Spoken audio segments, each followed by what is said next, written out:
अगला एक प्रश्न कि मंदिरों से संबंधित निम्न लक्षणों पर विचार कीजिए। गोपुरम, कल्याण मंडप, अलंकृत स्तंभ, स्तंभों के नीचे कर्ण सज्जा। अब देखिए कौन सी विशेषताएं विजयनगर के मंदिरों में पाई जाती है। तो ये तो सब लोगों का सही होगा, क्योंकि पता चाहे ना हो इसका मतलब क्या है, लेकिन चूंकि 4 है भाई ठीक ही होगा। तो ठीक है, इसमें कोई दिक्कत की बात है नहीं, आमतौर पर ऐसा ही होता है। और जब बात विजयनगर की आ जाए तो मंदिर इतने आकर्षक, इतने भव्य, तो द्रविड़ शैली का नमूना। दूसरी चीज गोपुरम यानी प्रवेश द्वार, कल्याण मंडप, सभा भवन। सभा भवन के लिए वहां नाम लिया गया कल्याण मंडप। मंडप का मतलब ही होता है सभा भवन, वहां के लिए कल्याण मंडप। कारण यह है कि वो सभा भवन इतने विशाल होते थे कि वहां पर सैकड़ों लोग आते थे, और उसका तात्पर्य यह भी होता था कि ये मंदिर भी अपने आप में सामाजिक उत्सव का केंद्र होते थे। तो फिर सैकड़ों स्तंभों के माध्यम से बने हुए वह सभा भवन है, विशाल कायाकार। तो यही कारण है, अगर स्तंभों का निर्माण बहुत ज्यादा है तो जाहिर सी बात है कि मध्यकाल के अंतर्गत वह भवनों में स्तंभ बहुत नजर नहीं आते थे, क्योंकि मेहराब और गुंबद का प्रयोग करके स्तंभों के निर्माण की आवश्यकता अपने आप में कम हो गई थी। यहां पर मंदिर निर्माण के अंतर्गत अलंकृत स्तंभ, छतें, बकायदे एकदम बेहतरीन तरीके से पिलर्स जो बने हुए हैं वह पशुओं की आकृति का रूप दे दिए गए। यानी एक प्लेन पिलर्स है, इसी पिलर्स को इस रूप में बना दिया जाए कि उसमें जो है पशु आकृति हो, और छत इस पिलर के शीर्ष पर ऐसे न टिके बल्कि कोई पशु का मस्तक उस पर टिका हुआ, ऐसा लग रहा कि वह छत पशु के मस्तक पर टिकी हुई है, इसलिए कहा जा रहा है। और जिसे कर्ण सज्जा कहा जा रहा है, ये इसी का रूप है। स्तंभ को ही जैसे कई बार आप आगे निकला हुआ पोर्शन लगा दें कि जैसे मजबूती प्रदान करने के लिए।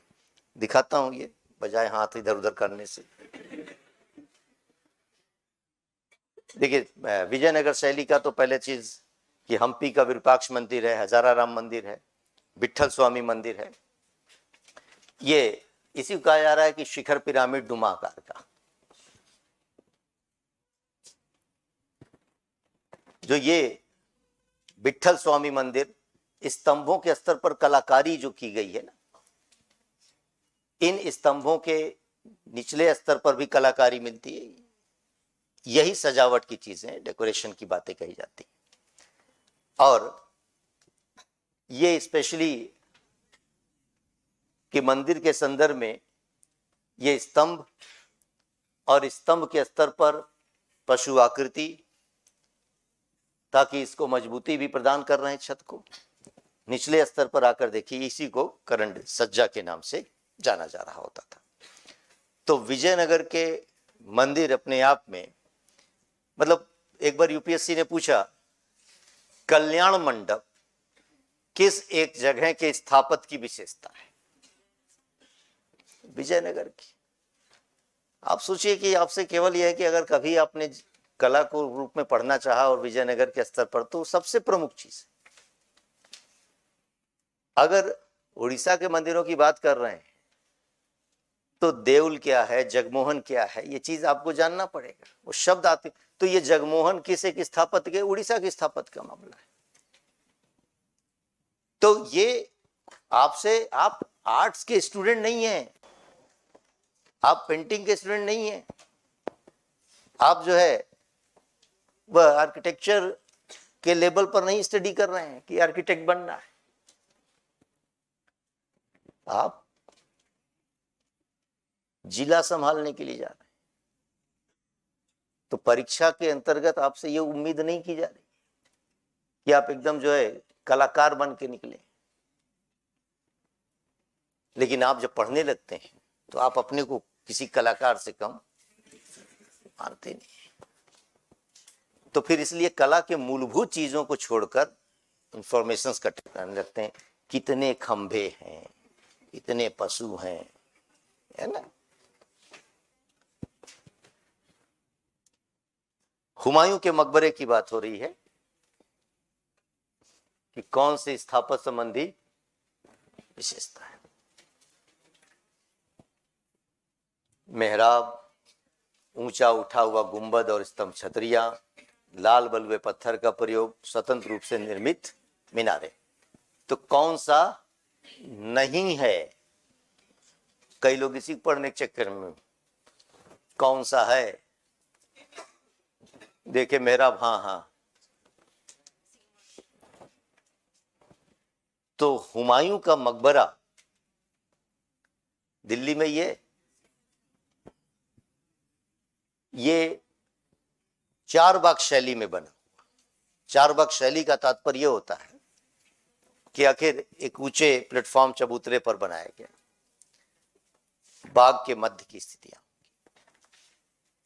और दोहरे गुंबदों के प्रयोग का यह आरंभिक उदाहरण है। साथ में बलुए पत्थर से बना हुआ भी है। असली मुद्दा यह है कि इसमें मीनारें नजर नहीं आएंगी। और अगर इसको कहा जा रहा है कि ताज का पूर्व रूप है, तो ताजमहल की संरचना और इसमें बड़ी समानता नजर आती है। और साथ में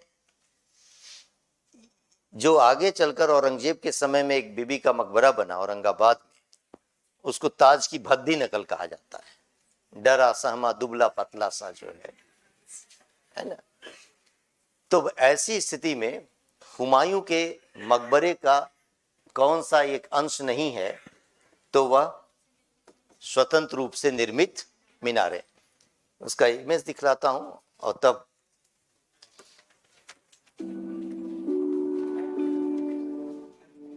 देखिए, ये एक भी मीनार नहीं है।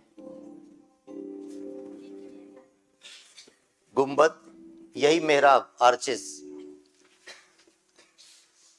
और इसी को कहा जा रहा है चारबाग शैली में बना हुआ यह मंदिर, लाल बलुए पत्थर से बना हुआ मंदिर। कभी जाइए, हाँ लेकर चलिए। हैं इच्छा तो बड़ी प्रबल रखते हैं। मैं तो बार बार कहता हूं लेके चलूंगा, लेकिन आप लौटेंगे मेरे साथ नहीं। फिर दिक्कत ये है ना। और मैं वहां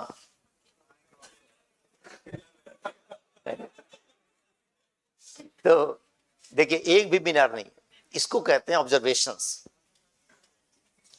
क्वेश्चन का तरीका, मतलब एक ऐसा रूप जिसको कहा जा रहा है कि ताज का पूर्व रूप है, और ताज में आपको मीनारें मिलेंगी और यहां मीनारें नहीं है। तो फिर यही सब वजह है कि कट ऑफ कम रहता है, क्योंकि आपकी निगाह, आपकी पढ़ाई का जो तौर तरीका है, उसमें कौन बनवाया, किसका किसने हाथ काटा, बहुत सारी। चूंकि आज के समय में पढ़ाई तो मैक्सिमम टाइम चल रही है आखिर, है ना, ट्यूब में घुस के, और दोबारा पढ़ना नहीं किसी चीज को। इसलिए दिक्कत है। पढ़ाई के नाम पर जितना कर्मकांड इस दौर में हो रहा है, पीढ़ियां माफ नहीं करेंगी, समझ लीजिए। यही वजह है कि मतलब केवल ये वाला मामला चल रहा है। कोई भी कहीं भी किसी भी तरीके शुरू हो जाओ, बस 5 मिनट में आईएएस बनाता हूं।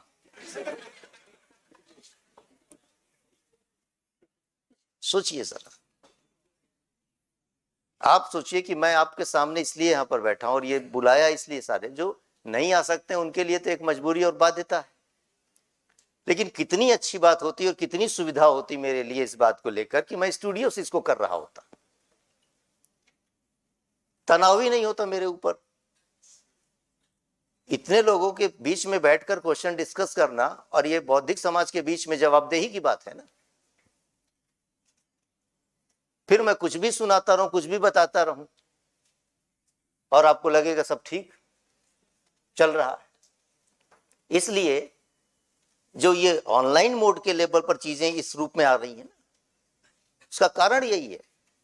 बतलाया जाएगा कि आपके पास समय बचेगा, बचा करेंगे क्या है, किसको देना है भाई समय। तो जो पढ़ाई का मामला है, वो किसी के पास सुविधा नहीं है, वो मजबूरी अलग चीज है। मैं तो ताजुब कर रहा हूं जो दिल्ली में रह रहे हैं, पढ़ रहे हैं, वो भी जो है, एक दो बच्चे मतलब मिले, संस्कृति में ही पढ़ रहे थे, वो आए कहे कि मिलना है आपसे। हमने कहा एकदम मिलिए, हम तो रोज ही मिलते हैं क्लास में। उसमें कहा नहीं हम क्लास कर नहीं रहे। हमने कहा अच्छा, तबीयत खराब हो गई, कुछ हो गया, कहीं चले गए होंगे। कहे नहीं नहीं हमारा तो लाइव बैच। मैंने कहा यहीं रह रहे हैं? कहे हाँ भैया बताए थे कि जो है आने जाने में समय बचेगा।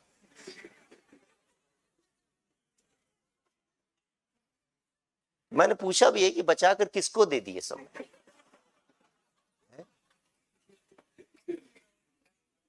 सोच कर देखिए क्या बोलेंगे। आंखें नीचे हो गई क्योंकि किसी को दिए भी नहीं और समय चला गया, पढ़ाई भी नहीं, और क्या करेंगे। तो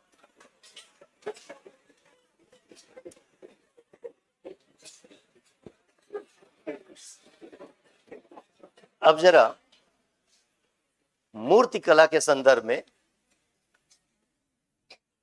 कि कौन सा एक गंधार शैली की मूर्तियों का लक्षण नहीं है।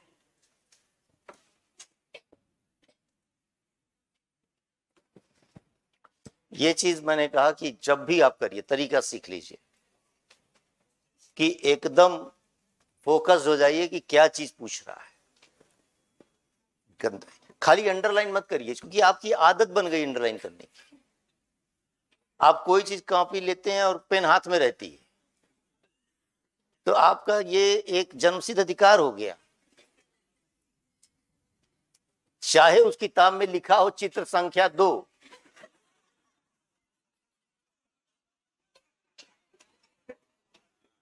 उसको भी आपने, इसलिए ये नजरें इतनी अभ्यस्त हो गई कि वो उसको सीरियस लेती नहीं है किसी चीज को। इसलिए क्या करिए, उसको सर्कल में लीजिए। ये भी जब ऐसे ही पढ़ने लगेंगे लगातार सारी चीजें, हर एक शब्द में ऐसे ऐसे करे रहेंगे, तो खाली गोल गोल दिखेगा। यही वजह है, सर्कल में लीजिए, फोकस्ड होइए कि अच्छा गंधार शैली में बुद्ध की मूर्तियां और क्या नहीं है। वे लगभग सदैव पद्मासन में बैठे दर्शाए गए हैं, उनके कान लंबे दर्शाए गए हैं, कभी भी मुंडी स्थिर नहीं दर्शाए गए हैं, सदैव अभय मुद्रा में दर्शाए गए। तो आपको बताएं गंधार शैली की अपनी एक खास विशेषता कि ये बात गंधार क्षेत्र की हम जब कह रहे हैं तो वह पूरा उत्तर पश्चिम का वह क्षेत्र, अफगानिस्तान का वह इलाका मिलाकर, जिसमें हम जलालाबाद, बामियान, हड्डा, इन सारे क्षेत्रों के अंतर्गत वह तक्षशिला। तो जो गंधार क्षेत्र है, ये गंधार क्षेत्र भारत के अपने प्रवेश द्वार के रूप में रहा है। तो अनेक समुदायों का इधर से आगमन होता रहा है। इस आगमन में वह शुरुआती दौर में सिकंदर का अभियान भी होता है, और फिर इंडो ग्रीक, शक, कुषाण, पार्थियन समूह भी मौर्योत्तर काल में आए।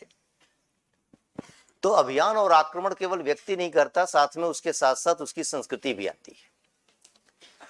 तो फिर भारत के अंतर्गत मौर्योत्तर काल में विशेष रूप से वह रोमन साम्राज्य के साथ व्यापारिक संबंध था,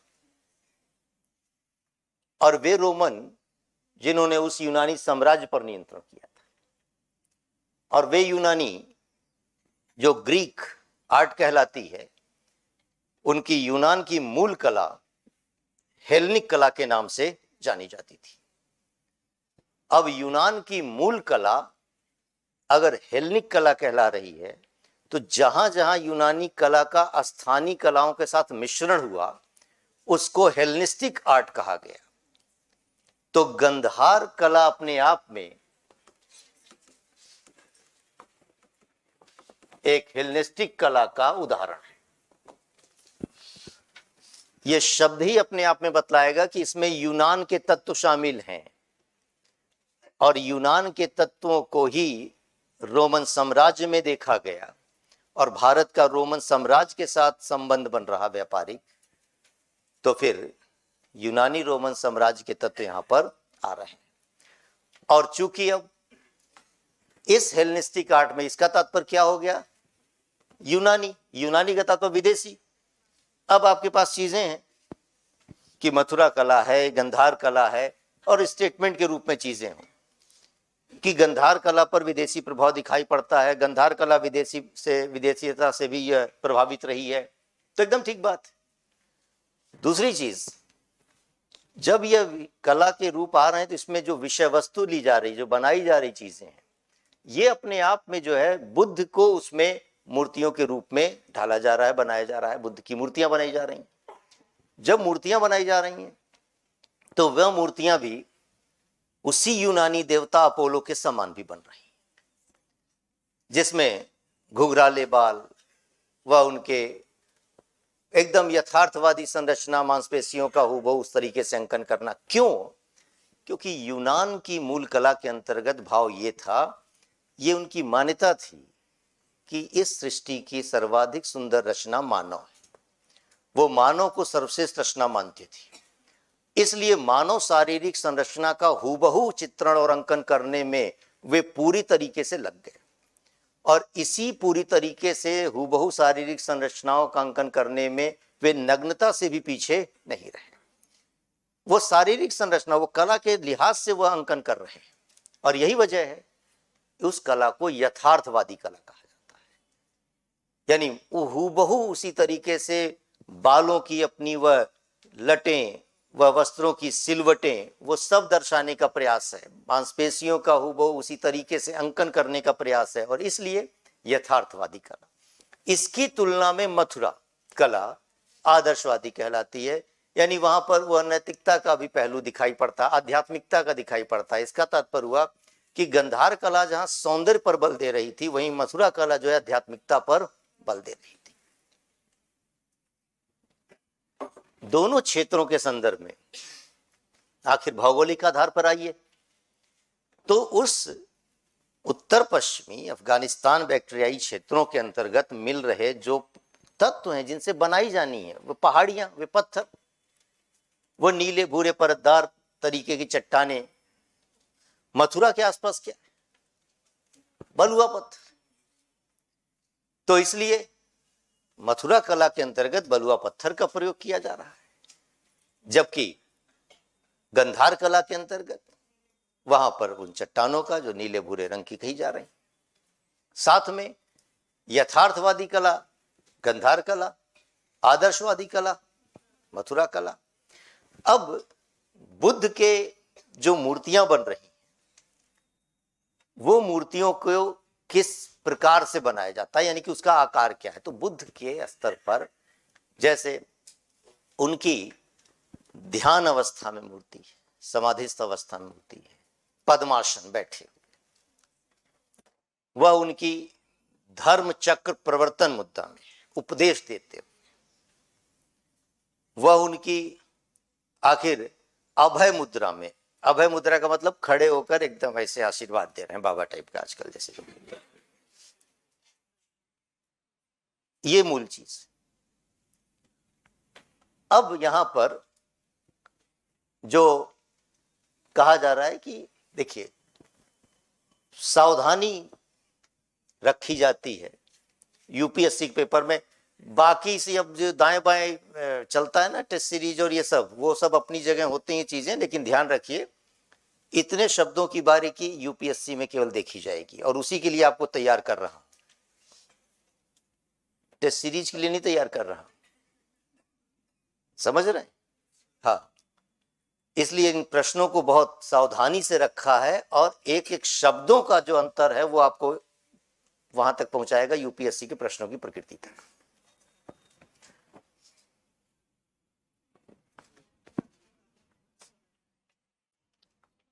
कहीं पर भी कोई लगभग आ जाए वो स्टेटमेंट सही है। समझ रहे हैं? ये तरीका सीखिए, नहीं तो पढ़ते रहिएगा खाली। पद्मासन में बैठे दर्शाए गए, लगभग सदैव पद्मासन में बैठे दिखाए गए। लगभग लगा दिया ना। उनके कान लंबे दर्शाए गए। ठीक है, कान है तो लंबे ही होंगे, मुझसे लंबे उसका। और मतलब इस टाइप के कान, ऐसे मतलब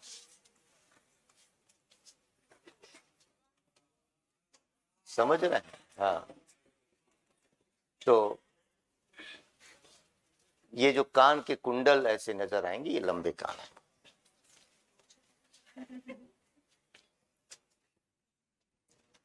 गंधार कला में जब बाल घुंघराले हैं, सिर पर जोड़े बनाए गए हैं, दाढ़ी मूछ दिखलाई गई है, तो कभी भी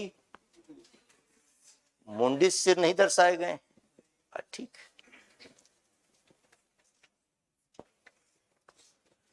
वे सदैव अभय मुद्रा में दर्शाए गए। अब यही चीज है, देखिए यहां कह रहा है कि लगभग सदैव, लगभग लगा दिया, और यहां सदैव, सदैव अभय मुद्रा में, पद्मासन में भी कंट्राडिक्शन है।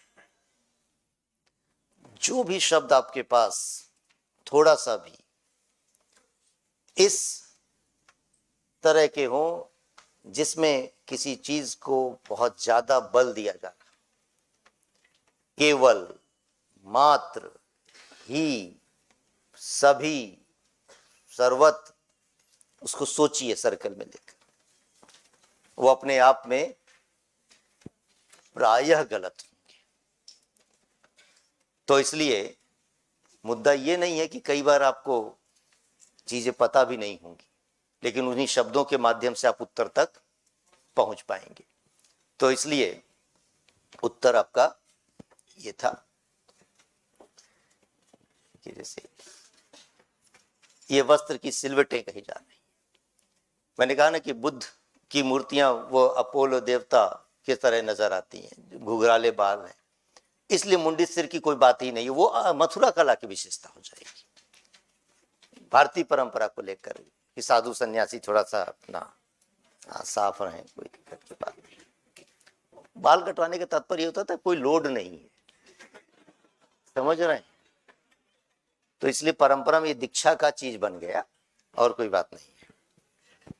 हाँ, अब कईयों के लिए आजकल का दौर है कि लोड की वजह से नहीं रहा।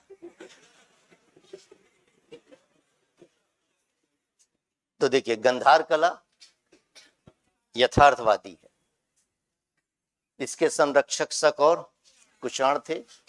मानव शारीरिक संरचना का स्पष्ट अंकन किया गया है, बाल घुंघराले दर्शाए गए हैं जो यूनानी देवता अपोलो के समान है। वस्त्र को उनकी सिलवटों के साथ दर्शाया गया है। बुद्ध को पैरों में जूते पहने हुए भी दर्शाया गया है, विदेशी परंपरा है। और निर्माण नीले भूरे रंग की चट्टानों से हुआ है। तक्षशिला, बामियान, हड्डा, जलालाबाद, ये सब उसके क्षेत्र के अंतर्गत मिलने वाली चीजें जो मैंने अभी बतला दी आपको। जैसे एक उदाहरण देते हैं, ये प्रश्न आपके पास है नहीं पेपर में, ये दरअसल 2021 में आया हुआ प्रश्न है। ये उसी के संदर्भ में मैंने इसलिए रखा कि कैसे आप कोई चीज को एलिमिनेट कर पाते हैं, सीख पाते हैं। कि जैसे लिखा हुआ है कि मुरैना के समीप स्थित 64 योगिनी मंदिर के संदर्भ में निम्नलिखित कथनों पर विचार कीजिए। ये प्रश्न पढ़ते ही बहुतेरे लोग ये मान लेंगे कि ये प्रश्न को हमें छोड़ देना है, क्योंकि हमने जीवन में कहीं जो है ये पढ़ा ही नहीं है। प्रश्न पढ़ने के साथ ही तुरंत सर्च करने लगता है दिमाग, और निकल कर आएगा नॉट फाउंड।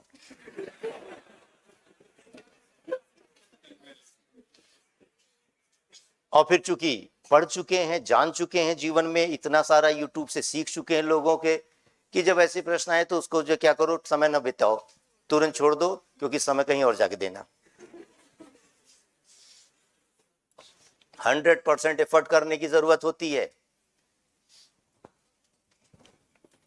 ये प्रश्न आपने नहीं पढ़ा, फिर भी इसका उत्तर अगर हम लोग करना चाहें ना, खुद यूपीएससी कहता है, और इतने लंबा चौड़ा दिया है, मान ही लीजिएगा आप, पहले स्टेटमेंट पढ़िएगा, यह कक्ष पघात राजवंश के शासन काल में निर्मित एक वित्ताकार मंदिर है। पता नहीं होगा, नहीं होगा, क्या फर्क पड़ता है। यह भारत में निर्मित एकमात्र वित्ताकार मंदिर है। इसका उद्देश्य इस क्षेत्र में वैष्णव पूजा पद्धति को प्रोत्साहित करना है। इसके डिजाइन से यह लोकप्रिय धारणा बनी कि भारतीय संसद भवन के लिए प्रेरणा स्रोत बना। लगेगा देखो मेरा करंट फिर जो है वीक रह गया ना। ये मुरैना मंदिर का करंट से क्या लेना देना है, लेकिन बर्बादी के लिए इतना पर्याप्त हो जाता है आपका। अब समझिए, ये दरअसल 64 योगिनी मंदिर, वह अपने आप में योगिनी मंदिरी का तात्पर्य शक्ति की बात हो रही है। नहीं पता है, कोई फर्क नहीं पड़ता। यह कक्षपघात राजवंश के शासन काल में निर्मित एक वित्ताकार मंदिर है। थोड़ी देर के लिए मान लिया जाए कि हमें नहीं पता है, हम पढ़े नहीं है इस चीज को, तो हम सही और गलत कैसे जज करेंगे? नहीं करेंगे कि ठीक है होगा, लेकिन हम अपना प्रयास न छोड़ें। यह भारत में निर्मित एकमात्र वित्ताकार मंदिर है। अब ये जो एकमात्र वित्ताकार है, ये आखिर यहां पर वित्ताकार मंदिर बतलाया गया है, और यहां पर एकमात्र लिख दे रहा है। बात तो वही होती ना, चाहता तो लिख देता। तो मैंने कहा कि ये सब शब्द अपने आप में खतरनाक होते हैं। एकमात्र टाइप की कोई चीज होती नहीं है। कुछ जगह लागू कर लीजिए, बाकी जगह सब हाँ है ना, बाकी जगह एकमात्र टाइप की कोई चीज है नहीं। तो अगर हमको एक बात समझ में आ रही कि ये नहीं है, पूजा पद्धति वैष्णव है कि शैव है मुझे नहीं पता, इसके डिजाइन से ये बना नहीं बना, पता नहीं क्या हुआ, कौन सा कथन सही है। तो एक चीज है कि हमको जब नहीं पता, लेकिन एक तो पता है कि गलत क्या है। तो हमने देखा कि 2 नंबर निकाल दो, यहां भी है, यहां भी है, यहां भी है, यही नहीं है 2 नंबर। तो नंबर सी, इलिमिनेशन थ्योरी। मैंने एक वीडियो बनाया था इसके बारे में, मतलब समझ रहे हैं, और मतलब इसलिए नहीं कह रहा हूं कि देखे भी होंगे आप में से बहुत सारे लोग। अगर प्रीलिम्स के लेवल पर चाह रहे हैं कि चीजों को, तो कई बार देखिएगा, खाली एक बार की बात नहीं है उसको, वो कई बार देखिएगा। शब्द धंस जाने चाहिए दिमाग में, और उस पद्धति का उपयोग करके निकल रहे हैं लोग। ये भी 1 ही साल का हुआ मामला, और कोई बड़ी बात नहीं कि अगर वो बात यूपीएससी तक पहुंच जाए तो हो सकता हो कि कह दे अच्छा बताता हूं मैं, लेकिन जब तक पहुंचेगी तब तक आप निकल के अपना जिला विला संभालेंगे। इसलिए ऐसे शब्द में बहुत ध्यान देने की जरूरत है। और कुल मिलाकर प्रश्नों को लेकर घबराया मत कीजिए। जो हिम्मत, जो साहस छोड़ देते हैं, इस पर आइए, पहुंचिए, यहां तक पहुंचिए। और मैं अभी भी यकीन के साथ बतला रहा हूं आपको कि इतनी चीजों को पढ़ने के बाद, यानी 2-3 लाइन पढ़ने के बाद ये मान लेंगे लोग, और ये शब्दों को ध्यान देंगे नहीं, तो अंदाजा में मारते हैं कि नहीं लग रहा है 2-3-4 सब मार दें क्या जो है। इसलिए ऑप्शंस पढ़िए और फिर उनके साथ आइए। क्या चीज इलिमिनेट भी कर सकते हैं क्या? कोई जरूरी नहीं है भाई कि आप सारे 1-2-3-4 सबको पता। इसलिए यूपीएससी ने इस बार निकाला जो है, कितने युग में सही, समझ रहे? लेकिन फिर भी इसके बावजूद ऐसे प्रश्न रहते हैं और रहेंगे आपके पास। और यही वजह है कि अगर आपके पास ऐसे 3-4 प्रश्न सही हो जाए, आपका सिलेक्शन रुकता ही कितने से? यही 1-2 सवालों से। अब जिसका 20-22 से रुक रहा वो बात ना करें हमसे, उसको फिर से पढ़ने की जरूरत है पर्याप्त मात्रा में। हाँ, ये नहीं कि खाली यही वाला करके जाएंगे। हाँ, सरलीकरण नहीं होना चाहिए। देखिए, अब एक प्रश्न है आपके पास, प्रागैतिहासिक शैलचित्र के संबंध में दिए गए कथनों पर विचार कीजिए। कलाकार चित्रों को बनाने के लिए विचार करके पूछा कौन सा सत्य है, पहले तो यही जान लें, यानी कौन सा कथन गलत है। कलाकार चित्रों को बनाने के लिए अनेक रंगों का प्रयोग करते थे। इसका प्रमाण भीमबेटका के गुफा चित्रों से मिलता है। तो किसी का गलत भी था? ये अगर गलत था तो सिर्फ इसलिए था ये नहीं देखा था, तुरंत विचार करने लग गए थे। अब विचार करते करते यहां पर आ गए, हाँ ठीक है ठीक है, पढ़ना ही नहीं है, दोनों मार दिए। जबकि है क्या, ना तो यानी ये भी सही है और ये भी सही है, और पूछ रहा कौन सा गलत है, तो ना तो एक गलत है ना दो गलत है, इसलिए उत्तर डी होगा। ये अगर आप गलत करते हैं, यकीन मानिए आपकी साल भर की पूरी मेहनत खराब है। तो अपने आप को इस गलतियों से बचाना, इसकी कोई पढ़ाई नहीं होगी। और मैक्सिमम स्टूडेंट जो बाहर हो रहे हैं ना, वो इससे देखिए, जैसे चित्र बने अलग अलग स्तर पर, भीमबेटका गुफा प्रागैतिहासिक काल में, ठीक है।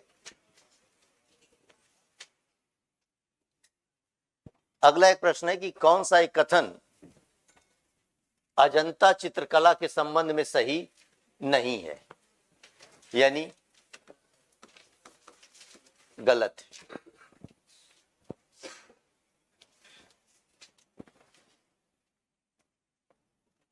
ये चित्र गुहा भित्तियों पर बिना कोई पूर्व उपचार किए हुए बनाए गए थे और दृश्यों को अलग अलग विन्यास में नहीं विभाजित किया गया। ये चित्र अधिकतर जातक कथाओं को दर्शाते हैं, प्रायः अधिकतर लगभग मार दी जाकर। इन चित्रों में फारसी शासक खुसरो दुत्ती और उसकी पत्नी शीरी का चित्र दर्शाया गया है। अजंता चित्रकला में है ना। तो पहली नजर में तो कितने लोगों का इसमें बहुतेरों का गलत हुआ होगा, है ना। इसलिए सारे काम इसी रूप में नहीं होते कि आप गेस करिए। इतना भी नहीं है जो है यूपीएससी की यूं ही लिख देगा कि भारत से आया हुआ व्यक्ति को चित्र बनाया गया। इतना भी वो हो सकता हो कि क्षेत्र भारत के किसी राज्य क्षेत्र का लिखता तो फिर भी समझ में आता। इसका था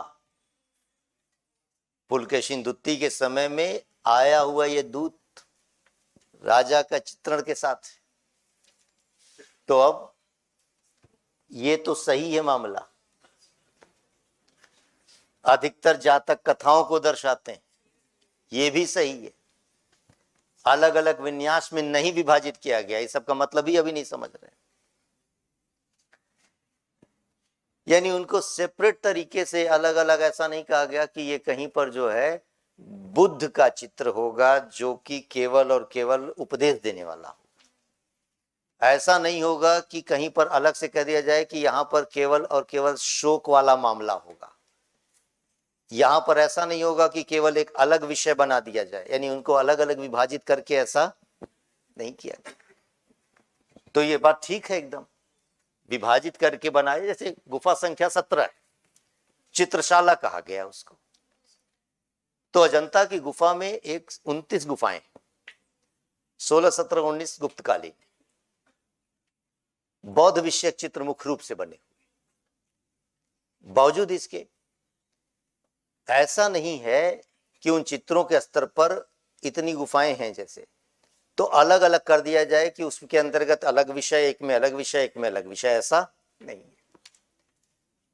मैंने कहा ना कि 17 को चित्रशाला कहा गया, जिसमें कभी जो है वह अलग से राहुल का, उनके पुत्र का, यशोधरा का अंकन दिखाई पड़ रहा है, कहीं पर वह जो है जातक कथाओं में वर्णित जो है कथानक को अंकित किया जा रहा है।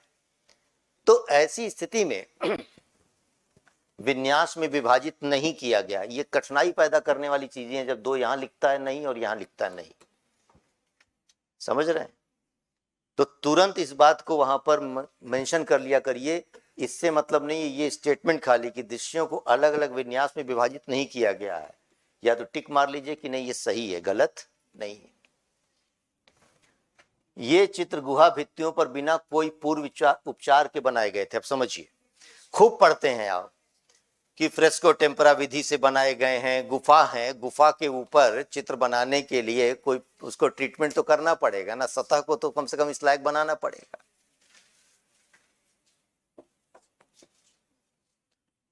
जरा ईमानदारी से बताइए कि क्या आपको ये नहीं पता था कि फ्रेस्को टेम्परा विधि से बने?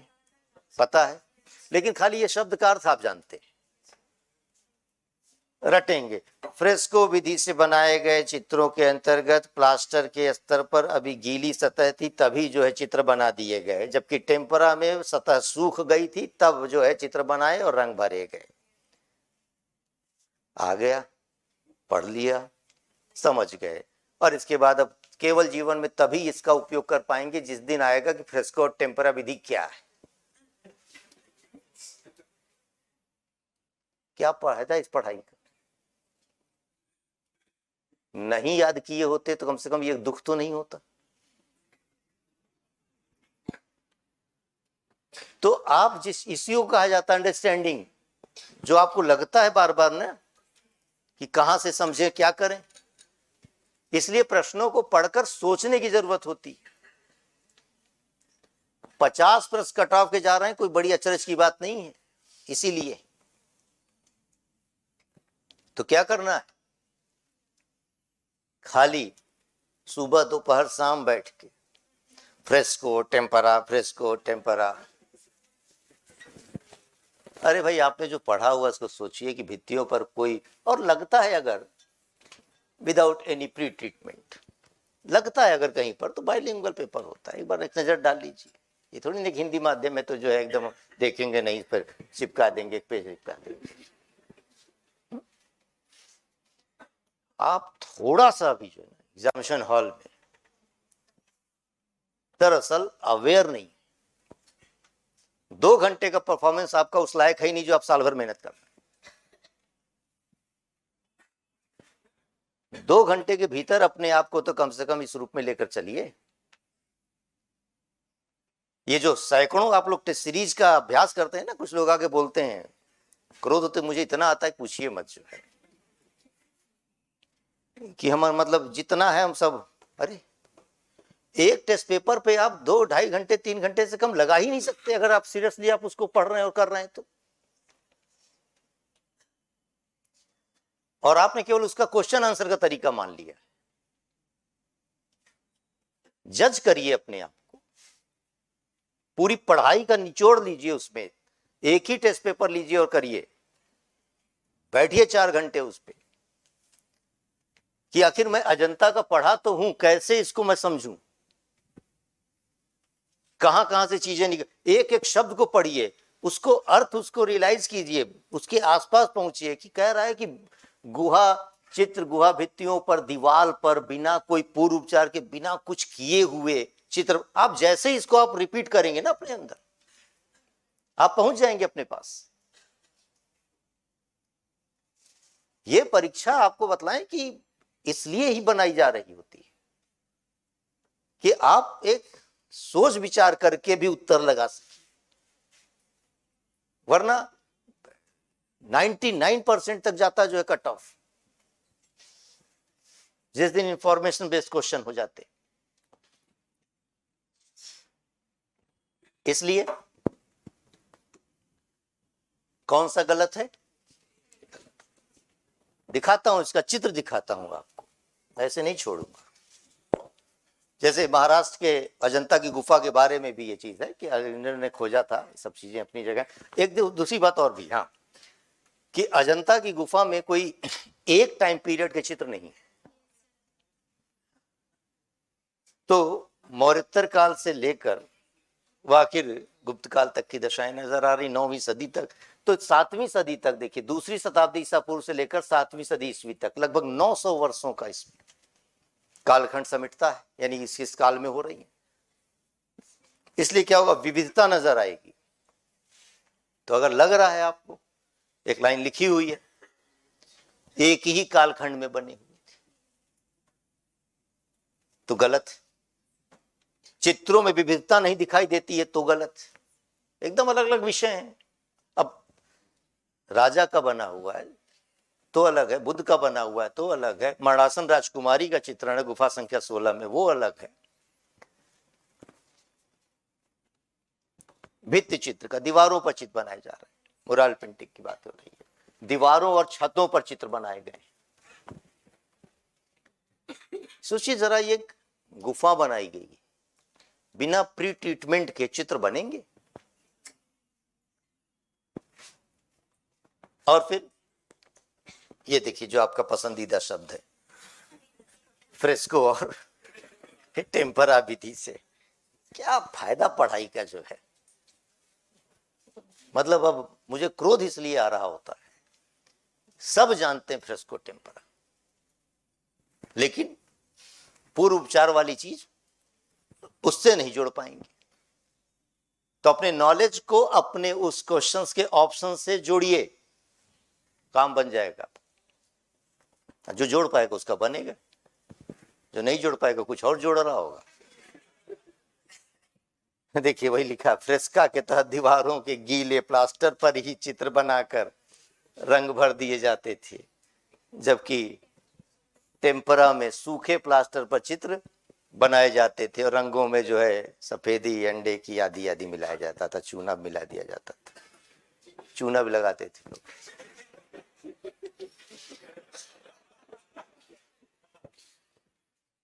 मुख्यतः बौद्ध धर्म से। तो अजंता की गुफा गुप्त काल के अंतर्गत विशेष रूप से अब इसके चित्रकला को उल्लेख किया जाता है, और ऐसे में बौद्ध विषयक है, जबकि वहीं पर उस काल में एक बाघ की गुफा है मध्य प्रदेश के धार जिले में, ठीक है, वहां पर। हाँ, जो आसपास होंगे हाथ उठा रहे हैं कि बस हमारे बाएं हाथी तो है, जो लौकिक विषयों से संबंधित है, यानी मानव जगत जीवन की उसमें गतिविधियां नजर आती हैं, धर्म विषयक और एक होता है लौकिक विषय।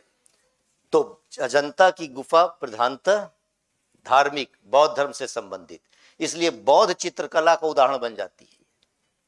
गुफा संख्या 16 में मरणासन राजकुमारी का चित्र है, भावों की अद्भुत व्यंजना, मर रही है, लेकिन देखिए चित्रों से कैसे पता चल रहा है कि मर रही है, अभी दिखलाएंगे। चित्रशाला आर्ट गैलरी कहा जाता है। इसमें बुद्ध के साथ ही उनके अपने जीवन से जुड़ी हुई घटनाएं, जैसे जन्म, गृह त्याग, परिनिर्वाण और पत्नी यशोधरा और पुत्र राहुल का चित्रण है। बोधिसत्व पदमपाणि अवलोकितेश्वर, बौद्ध धर्म में बोधिसत्व शब्द जो आता है, कहा जाता है कि वह ज्ञानी बुद्ध है जो लोगों को निर्वाण करने के लिए तब तक आता रहेगा जब तक कि लोग निर्वाण प्राप्त न कर लें। अवतार की परिकल्पना की गई। अवलोकितेश्वर उसका एक रूप है, पद्म पुष्प पकड़े हुए है, इसलिए उसको पद्मपाणि कहा जाता है। सिर पर मुकुट, गले में मोतियों का हार मौजूद है। यूपीएससी में क्वेश्चन पूछा था ये भी कि ये किसका चित्र कहां पर बना हुआ है, अवलोकितेश्वर का चित्र कहां बना हुआ। जहां तक कहानियों का वर्णन है, मार विजय, ये मार विजय बौद्ध दर्शन के अंतर्गत बड़ी उल्लेखनीय चीज है। मार का तात्पर्य था कि असुर समझे। बुद्ध ध्यानमग्न थे जब कि ज्ञान की प्राप्ति के लिए गृह त्याग करने के उपरांत जब वो ध्यानमग्न हुए अंततः दोपहर आकर, तो उस दौरान उनके मन मस्तिष्क पे उन असुरी जो शैतानी ताकतें प्रवृत्तियां थीं उन्होंने बाधा डालना चाहा, विघ्न डालना चाहा उनके ज्ञान। तो उनके दृश्य अंतर्गत दिखलाए जा रहे हैं कि प्रलय आ गई, भूकंप आ गया है, जलमग्न है चारों तरफ, बुद्ध विचलित नहीं हो रहे।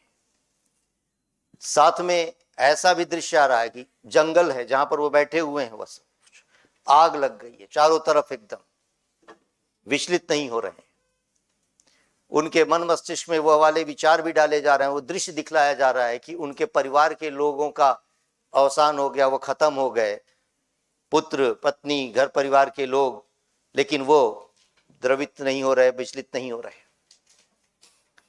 और अपना ज्ञान के लिए जो ध्यान लगाए थे वो अंततः पूर्णता प्राप्त करते हैं। और फिर करने के उपरांत खुद इस बात को कहते हैं कि मुझे वो एक तरीके से इस सत्य का ज्ञान हो गया।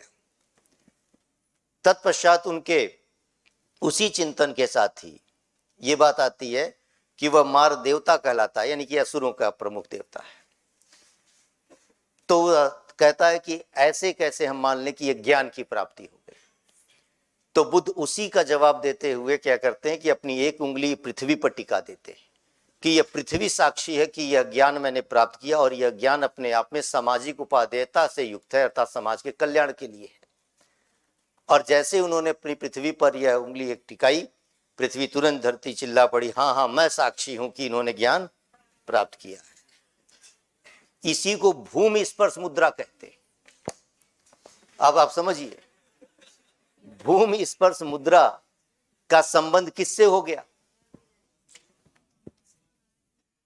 और इसके अंतर्गत अगर उन्होंने भूमि स्पर्श करते हुए बातें कही, सोची, जो बतलाई, इसका तात्पर्य क्या है कि उनकी ज्ञान प्राप्ति के साक्षी के रूप में उस पृथ्वी को, धरती को माना गया है, यानी कि धरती उनके ज्ञान की प्राप्ति की साक्षी। ये सवाल पूछा गया, आपको क्या लगता है ये पूछा जाएगा बुद्ध की मौसी का नाम क्या है? और आप रटे पड़े रहते हैं, पिता का नाम सुधोधन, माता का नाम महामाया, पत्नी का नाम यशोधरा, पुत्र का नाम राहुल, है ना, भाई देवदत्त, ये वो, घोड़ा ये, सारथी छंदक, अश्वकंथक, अरे मार देवता। तो असुर विजय का उल्लेख कहां पर चित्रण है?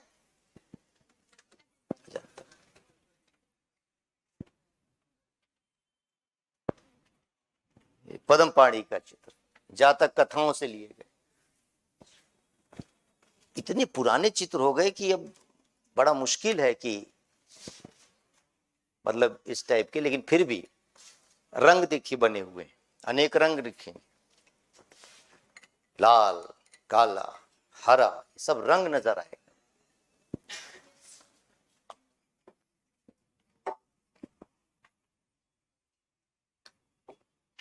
ये है वह जिसे कहा जाए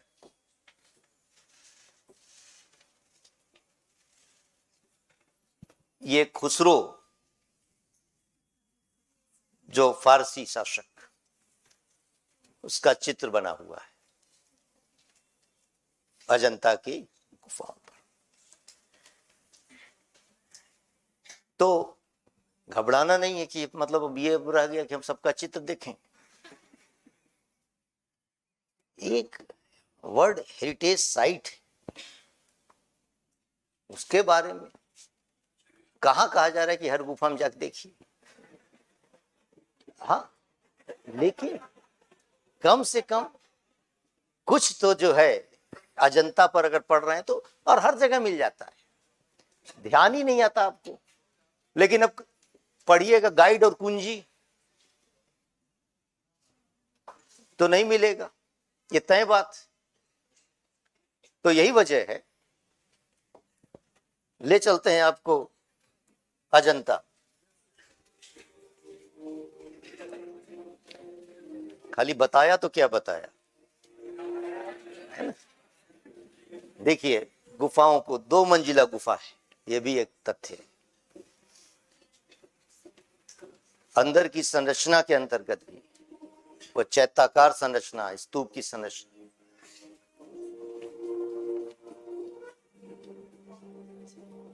देखिए बुद्ध की मूर्तियां, बुद्ध विषयक चित्र,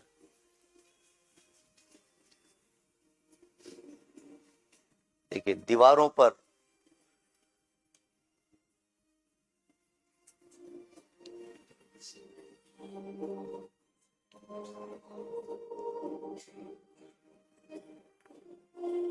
देखिए रंग, देखिए ये अलग अलग जो चित्र बने हुए हैं अनेक रंगों से युक्त हैं। देखिए आंखें तक दिख रही हैं।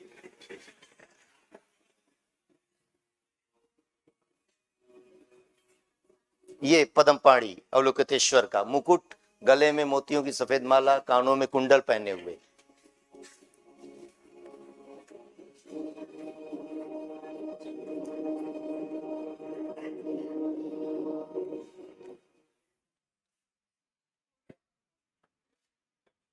और कितना देखिएगा अंदर, आप तो कैरेक्टर में घुसते चले जा रहे हैं, है? मतलब ये उद्देश्य देखिए होता क्या है कि जब ये सब दौर है तो क्यों ना इसका यूज करें और इसको इस रूप में, मतलब कहीं ना कहीं एक इमेज बन जाती है, रटने की जरूरत नहीं पड़ेगी।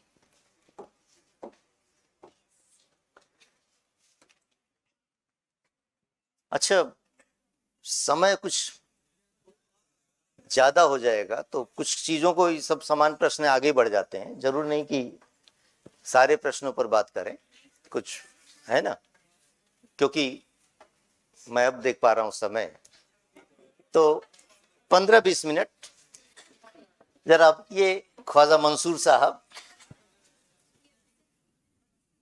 ये बच्चा टाइप का प्रश्न है, इसको मैंने इसलिए दिया था ताकि आप जो है थोड़ा सही कर सके। फिर भी कुछ लोग गलत किए होंगे। तो मुगल काल के अंतर्गत चित्रकला का स्वर्ण काल हुआ करता था, जहांगीर का शासनकाल। अलग अलग विषय के अलग अलग दक्ष चित्रकार हुआ करते थे।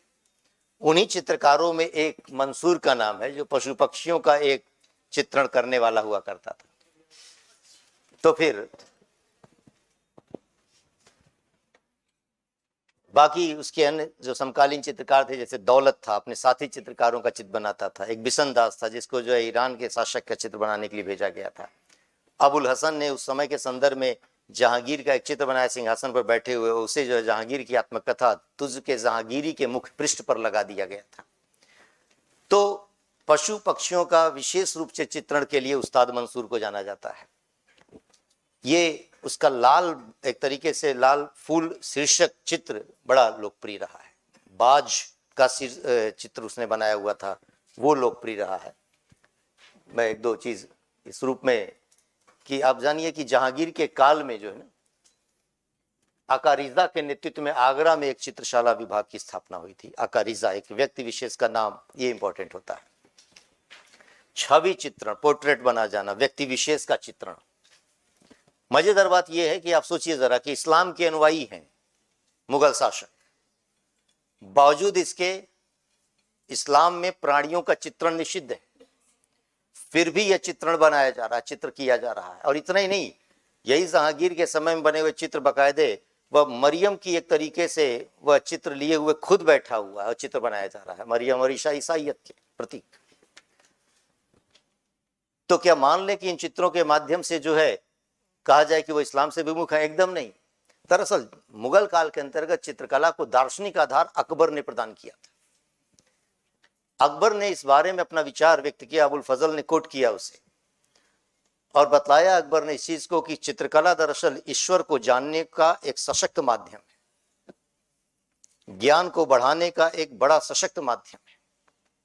और उसने स्पष्ट किया कि दरअसल जब भी कोई चित्रकार या कलाकार किसी भी चित्र को हूबहू बना देता है, हूबहू वही रंग, आकार, प्रकार, सब कुछ, लेकिन एक बिंदु पर आकर वह अपनी असमर्थता का बोध ज्ञात करता है, उसको अपनी असमर्थता का बोध होता है, और वह यह कि इस चित्र में हम गति नहीं डाल सकते हैं।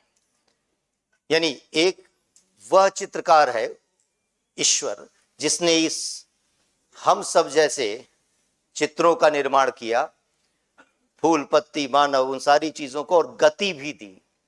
एक चित्रकार हूबहू वही चित्र बना सकता है लेकिन उसमें गति नहीं दे पाता। उस समय उसको अपनी असमर्थता का बोध होता है, और जिस समय उसे अपनी असमर्थता का बोध होता है तब फिर उस समर्थवान शक्ति के सामने वह नतमस्तक होता है, सिजदा करता है, और इसका मतलब कि उसके बारे में वह सोचने लगता है।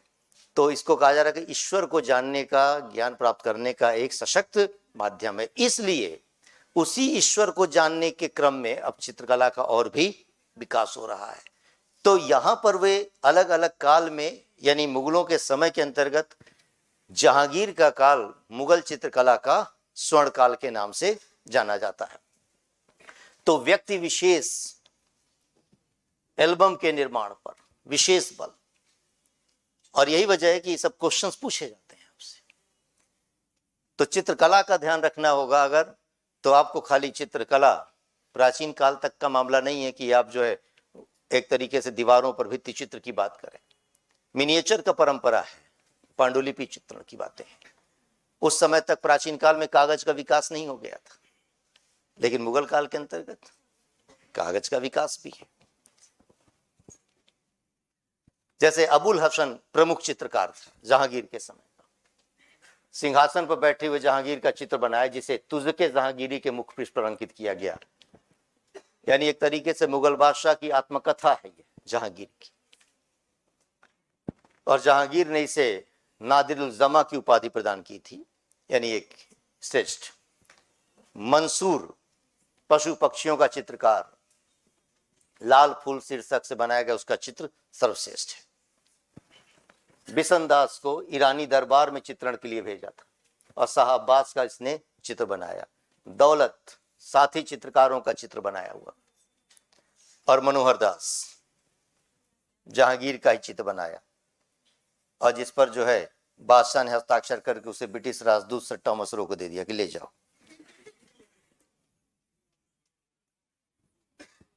किसके द्वारा बनाया गया चित्र? मनोहर दास के द्वारा बनाए गए चित्र को जहांगीर ने उस समय उसके दरबार में आया हुआ ब्रिटिश राजदूत सर टॉमस रो को दे दिया था। ये तो पढ़े नहीं होंगे कुछ लोग, कितना लंबा चौड़ा है।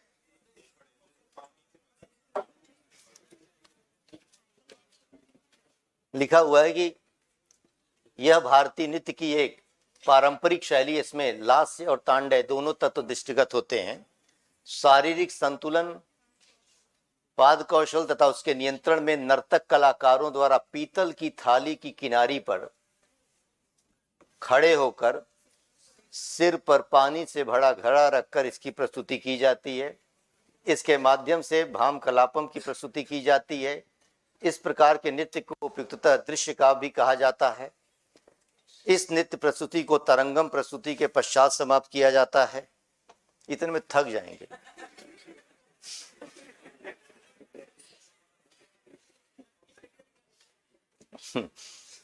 किस शास्त्रीय नृत्य का मामला है? तो भारत में नृत्य कला के विकास की बात करें ना, तो भरत मुनि के नाट्यशास्त्र का आरंभिक रूप, और उसी में नृत्य के दो रूप मिलते हैं, तांडय और लास्य। तो जो यह बात कही जा रही है कि आखिर यह तांडय और लास्य, तांडय वह एक परिकल्पना की गई शिव के अपने नृत्य के साथ, तो उसमें भी दो रूप है। क्रोध में जब रहते हैं तो भी तांडय, प्रसन्न हो गए तो भी तांडव करेंगे जब भी। इसलिए समझना बहुत मुश्किल होता है। वही उनका आनंद स्वरूप नृत्य नटराज कहलाता है, और रौद्र वाला वो अपने आप में तांडव के नाम से जाना जाता है। तो पुरुष प्रधान समाज का पुरुष प्रधान नृत्य हो गया, लास्य श्रृंगार प्रधान। तो जब जब वो तांडव कर रहे थे उस समय परिकल्पना की कि पार्वती ही जो है अब उनको संभाल रही हैं नृत्य। तो फिर एक कोमल मधुर श्रृंगार रस से युक्त नृत्य लास्य नृत्य। तो तांडव और लास्य का यह मेल अलग अलग भारत के शास्त्रीय नृत्य में नजर भी आता है। उसी में एक चीज ये है कि भरतनाट्यम है, कथकली है, कुचिपुड़ी है, तो 8 शास्त्रीय नृत्य हैं। अपेक्षा है आपसे मेन फीचर, आप खाली ये नहीं कि ये कहां का कहां है, उसकी विशेषताएं, इस नृत्य की ये सर्वप्रमुख विशेषता है कि नृत्य जिसे कहा जा रहा है कुचिपुड़ी, वो आंध्र प्रदेश के कुचेलपुरम नामक ग्राम से जुड़ा हुआ, और इसके अंतर्गत नृत्य के अंतर्गत करते हुए नर्तक पीतल की थाली को अपने अंगूठे से पकड़े हुए वह नृत्य करते हैं, सिर पर वह कलश, वही अपने आप में जल चित्रम तरंगम के नाम से भी जाना जाता है। तो जो कुचिपुड़ी ये नृत्य है, उसका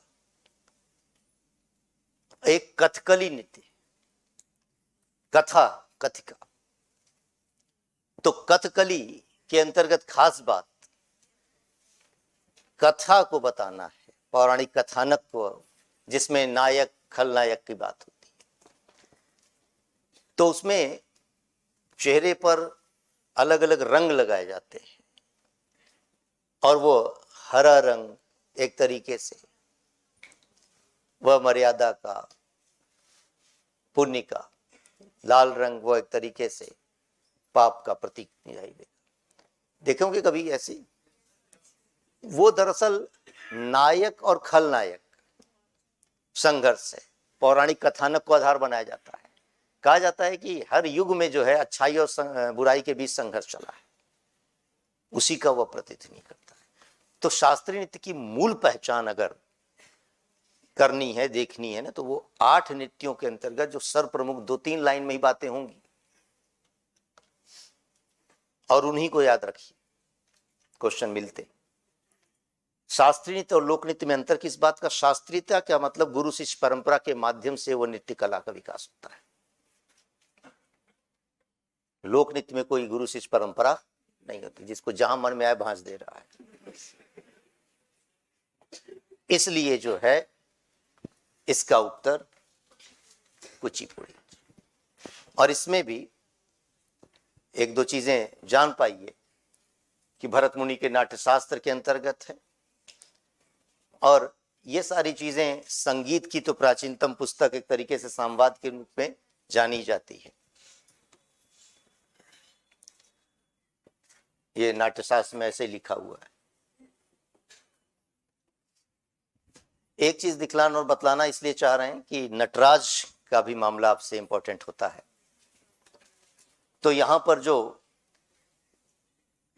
इस तांडव नृत्य का शिलालेखी प्रमाण पल्लव काल में मिलता है। पहला शिलालेखी प्रमाण है नृत्य का, यानी ग्रंथों के स्तर पर तो भरत मुनि के नाट्यशास्त्र में मिल जाएगा, पत्थरों पर शिलालेखों पर अंकित वह पल्लव काल के अंतर्गत नजर आता है। एलिफेंटा गुफा में और यहां पर 108 रूपों का उल्लेख है नृत्य का। नटराज की जो पाषाण प्रतिमा, धातु प्रतिमा, वह चोल काल से मिली हुई है। नृत्य करते हुए नटराज, उनके कई सारे प्रतीक जो बतलाए जाते हैं, क्या भावों को व्यक्त करते हैं। एक पांव नृत्य की मुद्रा में ऊपर उठा हुआ है, और एक पांव वह जमीन पर नहीं बल्कि एक आपसमारा या फिर दानव के ऊपर है। वो अज्ञान का प्रतीक है, असुर। चारों तरफ एक वलय, अग्नि वलय, वह एक तरीके से उस प्रकाश का सूचक है। 4 भुजाएं एक में डमरू, ध्वनि सृजन का प्रतीक है। तो उनके इस नृत्य को नदांत नृत्य भी कहते हैं। नाद, यहां से वह स्वर की उत्पत्ति। और फिर एक हाथ में उनके अग्नि, संकल्प है, बुराइयों को नाश करना, अच्छाइयों को आगे बढ़ाना, और एक हाथ अभय मुद्रा में रुका हुआ है कि लोगों की रक्षा करना।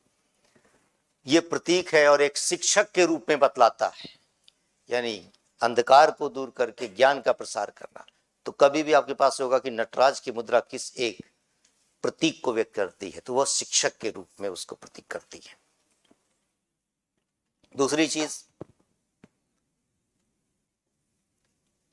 जो ये कुचिपुड़ी की बात कर रहे थे, देखिए मटका नृत्य या थाल नृत्य भी कहते हैं। कारण ये है, वह थाल के ऊपर या तो एक छोटा सा रखा, वरना वो कई कई कलश होते हैं। कलाकारों का भी आप समझते नहीं है, किस किस लेवल के कलाकार। और फिर जो इसमें 2-3 शब्द हैं वो जरूर ध्यान रखना है, उसी रूप को अंदाजा लगाकर आपको आगे भी पढ़ना है। जैसे विशेष रूप से विजयनगर साम्राज्य में विकसित यक्षगान नाट्य परंपरा, ये संगीत नृत्य से जुड़ी हुई परंपरा यक्षगान कहलाती थी। यही क्वेश्चन आपके पास इसके साथ जुड़कर आता है।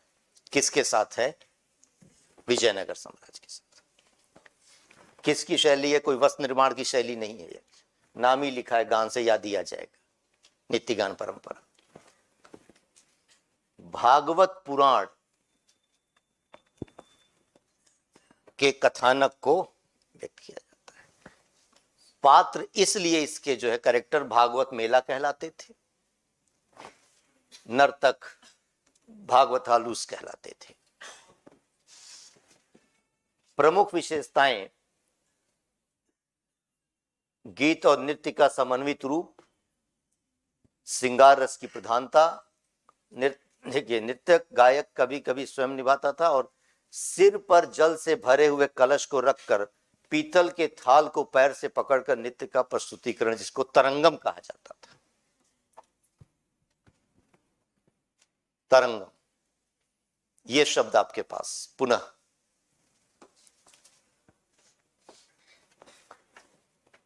पैर के अंगूठे से काल्पनिक आकृति का निर्माण किया जाता था। थाल पे खड़े होकर नहीं हो रहा है, थाल को अंगूठे से पकड़कर, और फिर नृत्य के अपने, तो फिर एक भाव को व्यक्त किया जा रहा है उसको, उसी को जल चित्र नित्यम कह रहे हैं। सबसे प्रमुख विशेषता है, मतलब एक होता ना कि कई सारे नृत्य हैं, उसके मिलते जुलते कुछ चीजें होंगी, कंफ्यूज हो जाएंगे, नहीं। थाल नृत्य, मटका नृत्य अपने आप में, तरंगम, जलचरण।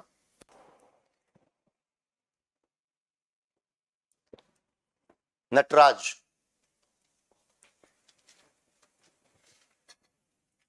पांव के नीचे दबा हुआ राक्षस व अज्ञानता का सूचक है।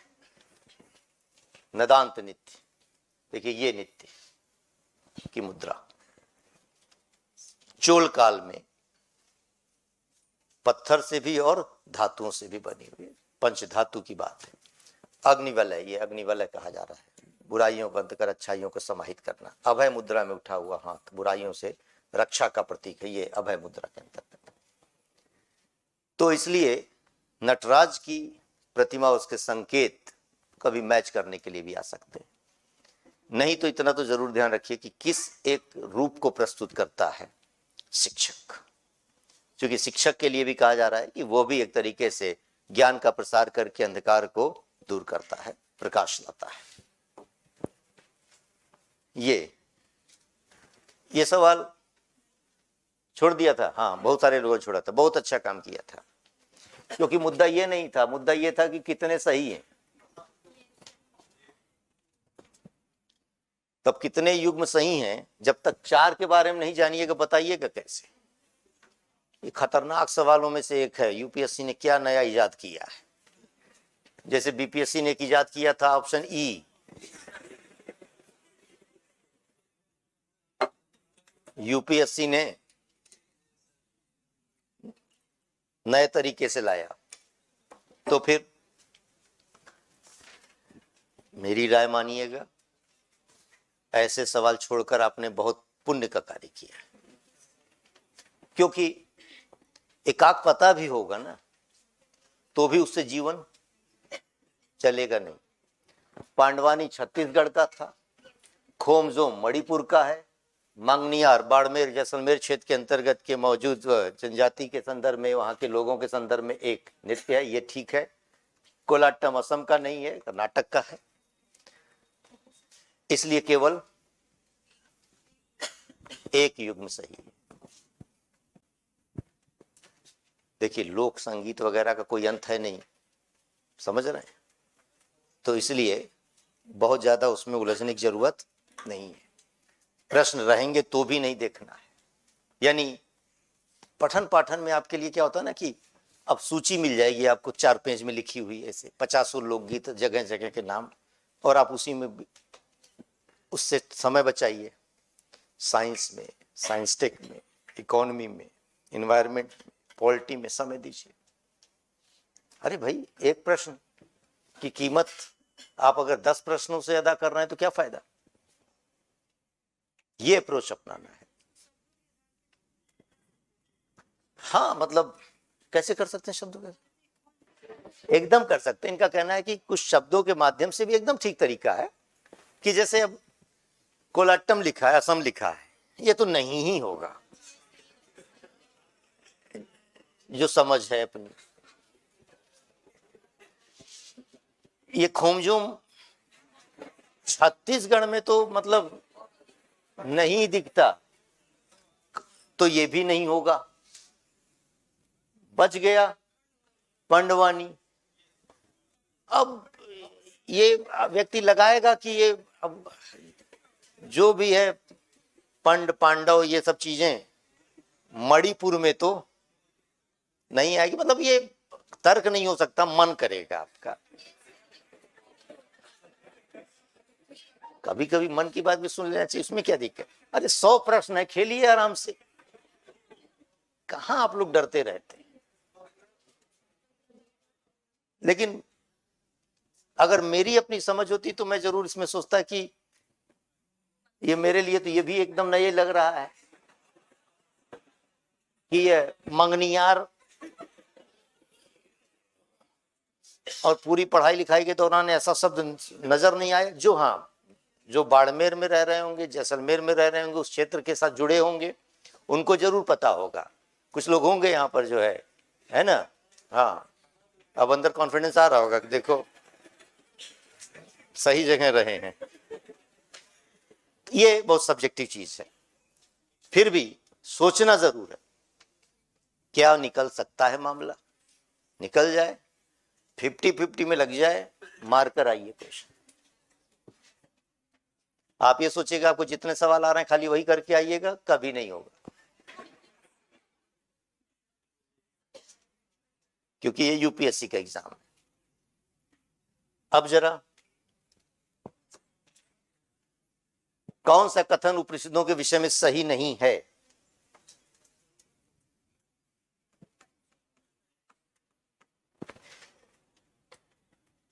विद्राणक और छांदोग्योपनिषद गद्य शैली में है।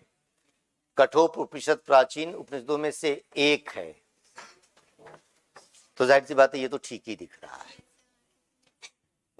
उपनिषद घोषणा करते हैं कि मोक्ष ज्ञान से संभव है, न कि आस्था से।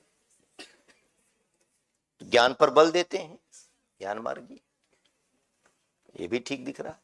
उपनिषद तपश्चर्या के जीवन को मोक्ष के लिए परम आवश्यक नहीं मानते, नहीं तप को नहीं मानते। जब ज्ञान पर बल दे रहे हैं तप को नहीं मानते, बात तो ठीक, फिर क्या बचा, मार दीजिए, यही गलत। और असली बात यह है कि उपनिषदों का जो रूपरेखा के साथ चलने वाला गद्य और पद्य से जुड़े हुए होते हैं, प्रधानता है तो ये, लेकिन कुछ पोर्शन अपने आप में इनका पद्यात्मक भी है।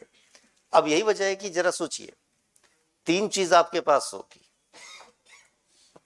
ये चीज एलिमिनेट होगा, तो कई बार हम कंफर्म न हो किसी चीज पर, फिर भी जो है एलिमिनेशन के माध्यम से कि ये बात ठीक है। क्योंकि अगर यहां लिखा होता कि प्राचीनतम उपनिषद है, लिखा है उपनिषदों में से एक, तो कई सारे हैं, 108 उपनिषद बताए गए हैं, 10 पर जो है शंकराचार्य का भाष्य नजर आता है, उनमें से एक है ये। उसी चीज को लेकर ज्ञान पर विशेष बल दिया गया है वेदों के अंतिम भाग के रूप में, इसलिए इसको वेदांत कहा जाता है। वेदों की दार्शनिक व्याख्या करते हैं, देखिए सब लिखा हुआ। ये 10 प्रमुख उपनिषद कुछ कुछ जैसे मुंडकोपनिषद, सत्यमेव जयते, और एक महत्वपूर्ण और भी युक्ति इसके अंतर्गत है जो कर्मकांड की आलोचना करती है, और वो ये है कि कहा गया कि जिस तरीके से टूटे हुए नाव के माध्यम से सागर पार नहीं हो सकता है, वैसे ही इस यज्ञ के माध्यम से जो है भवसागर पार नहीं हो सकता। यानी कि यज्ञ कर्मकांड के विरोध का पहला स्वर उपनिषदों से आता है, और उसमें भी मुंडकोपनिषद से आता है। तो इसलिए ये चीज ध्यान रखने की है। ये एक संक्षेप में विशेष रूप से कि उस समय के सूत्र साहित्य को लेकर कि किस खास विषय के साथ है। जैसे शुल्ब सूत्र है यज्ञ वेदियों के निर्माण की, तो गणित ज्यामिति के ज्ञान से इसको जुड़ा जाना जाता है शुल्ब सूत्र को, कि किस एक सूत्रगण से जो है हमें गणित या ज्यामिति के अपने विषय में जानकारी प्राप्त होती है, वह है शुल्ब सूत्र। और श्रौत सूत्र यज्ञ विधि विधानों का वर्णन है, गृह सूत्र गृहस्थ के लिए है, धर्म सूत्र सामाजिक आचार विचार के लिए है। तो ये तो लगभग आपके पास शब्दों के माध्यम से भी आ जाएगा। शुल्ब सूत्र जो है ध्यान रखना है, गणित या ज्यामिति का मामला। ये ग्रंथ सामान्य प्रश्न था, ठीक करने के लिए था, कि आपने कर ही लिया होगा।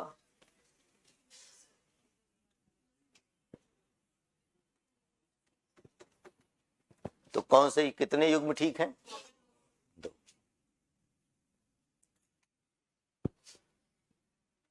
तमिल काव्य में अगमवर की कविताएं किससे संबंधित हैं? हाँ, जो ना समझ में आए उसमें मार दीजिए प्रेम से संबंधित।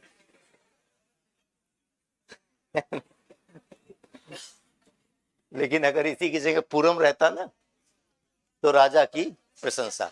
तो तमिल वर्ग के दो वर्ग बनते हैं।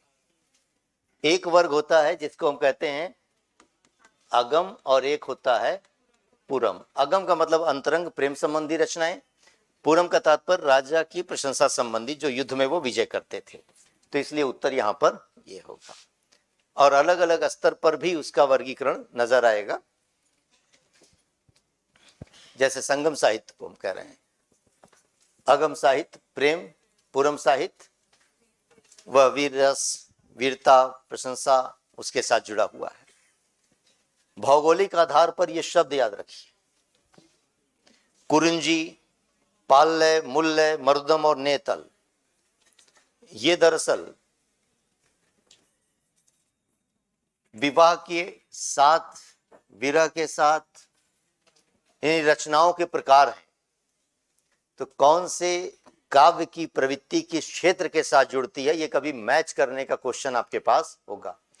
कुरुंजी पहाड़ी क्षेत्र होता है, पाल्य मरु क्षेत्र होगा, मुल्य वन और जंगल को कहा जा रहा है, मरुदम या नरुदम कृषि क्षेत्र होता है, और नेतल समुद्र तटीय क्षेत्र होता है।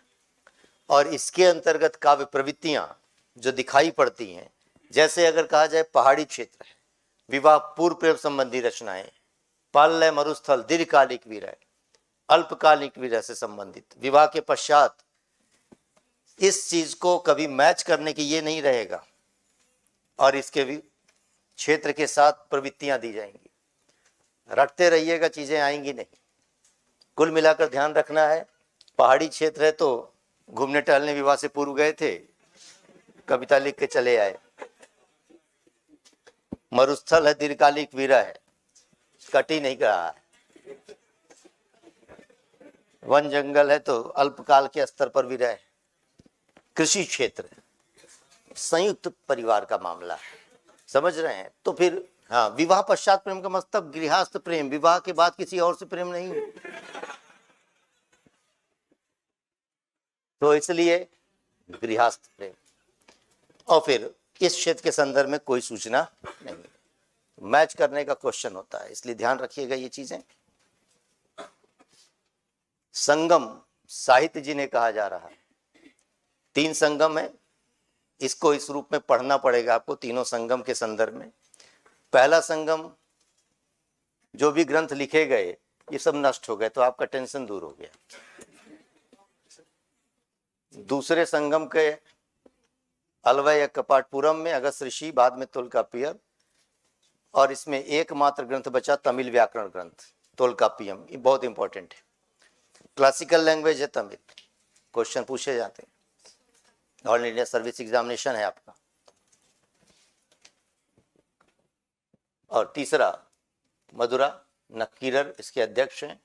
इसमें ये सब ग्रंथ बच गए। मजेदार बात ये, एक तो तोगई के नाम से जाने जाते हैं, लेकिन ये सब आपको नहीं पढ़ना होता है, ये सब तमिल लिटरेचर वाले लोग हैं, समझ रहे हैं। वहां पर जो लिटरेचर लेते हैं कम ही लोग लेते हैं, लेकिन फिर भी जो लोग लेते हैं वो पढ़ते हैं। अब इस लिटरेचर को पढ़कर जीएस से क्या निकलेगा, बर्बाद हो जाते हैं। इसीलिए यही वजह है कि वो सोच विचार कर लेते हैं। खैर, एक रूप और भी है वर्गीकरण का। मेलकनक्कू, ये आख्यानात्मक विवरण के तरीके से, किलकनक्कू उपदेशात्मक। ये वर्गीकरण भी कभी आपसे पूछा जा सकता है, ठीक है। कुरल को तमिल साहित्य का बाइबिल या पंचम वेद कहा जाता है, जिन्होंने तिरुवल्लुर ने इसको रचना की थी। पंचम वेद तो खाली 4 वेद न जाना करिए, ऑल इंडिया सर्विस एग्जामिनेशन देने जा रहे हैं, 5वां वेद भी पता होना चाहिए।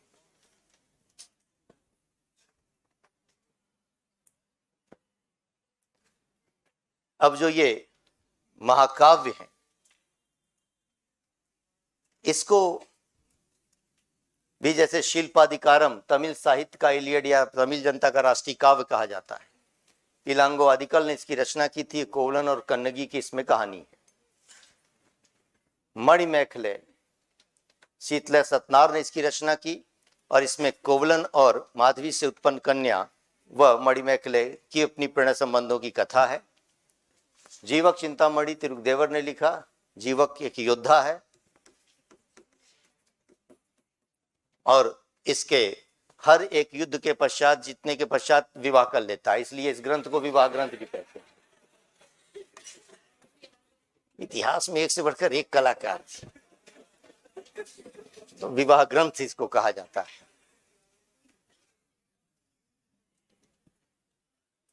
तो एक प्रश्न, सेकंड लास्ट प्रश्न खाली करके करते हैं मामले को। लिखा है, एक नर्तकी के बौद्ध भिक्षुणी में परिवर्तित होने की कथा मिलती है।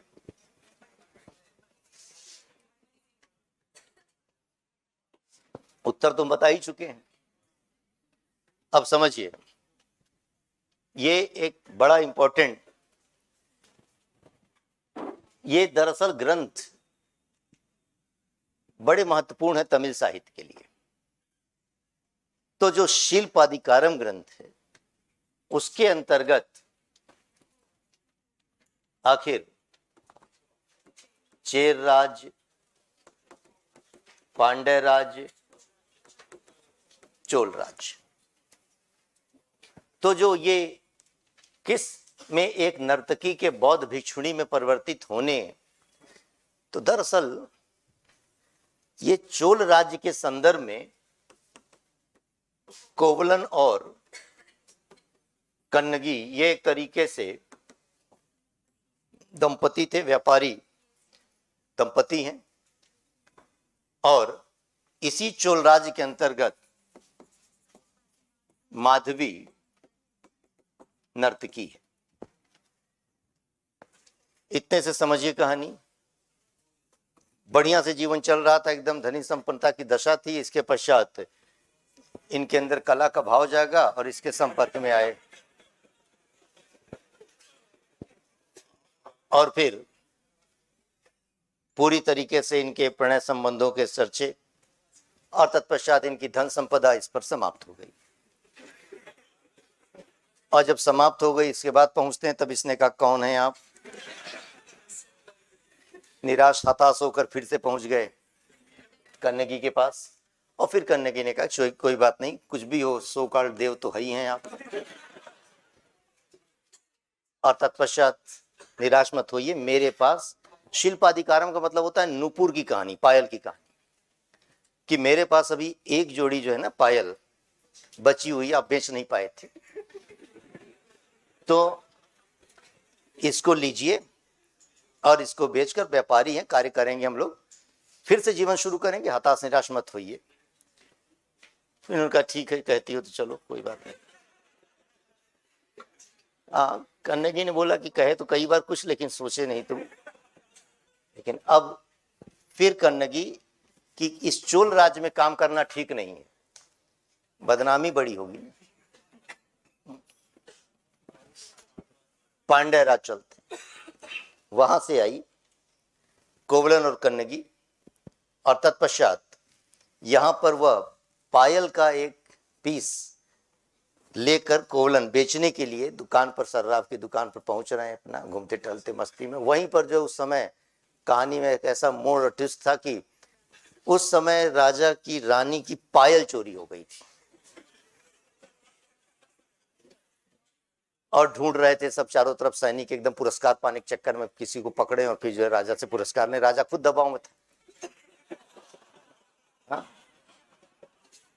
और तत्पश्चात उसने पकड़ लिया और पेश कर दिया कोवलन को कि ये देखिए, ये जो पायल थी ये वही रानी की है, और उसको राजा के दरबार में पेश किया गया। राजा ने देखा, हाँ बात एकदम ठीक है। कोवलन कह रहा है कि नहीं नहीं, ये हमारी अपनी पत्नी, हमारी पत्नी का जो है। उसने कहा फालतू की बात ना करो, चोरी किए हो, और फांसी की सजा दे दी उसे।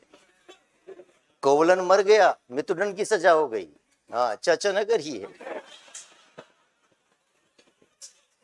हाँ, कहानी यही नहीं खत्म हुई, अभी यहां से शुरू होती है कि अब कन्नगी को जब ये पता चला, तब उसने कहा कि ये तो चाहे जैसे रहे हो, लेकिन चोर तो नहीं थे।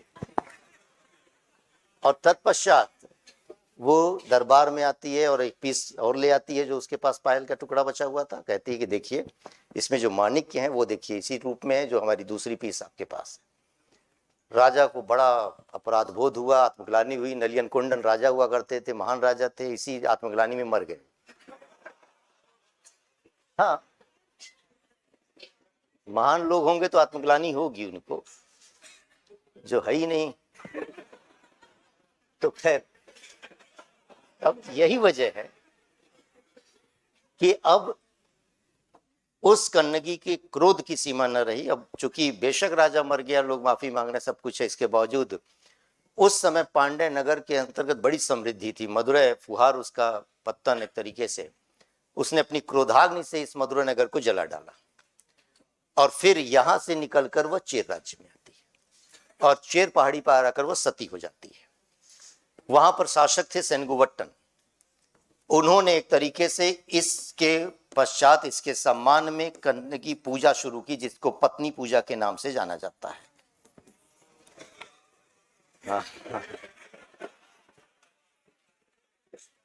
कहिए थैंक गॉड, पहली बार तो है ना। ये भी बहुत सारी चीजें, लेकिन यहां समझिए, शिल्पाधिकारम यहां पर खत्म हो जाती है।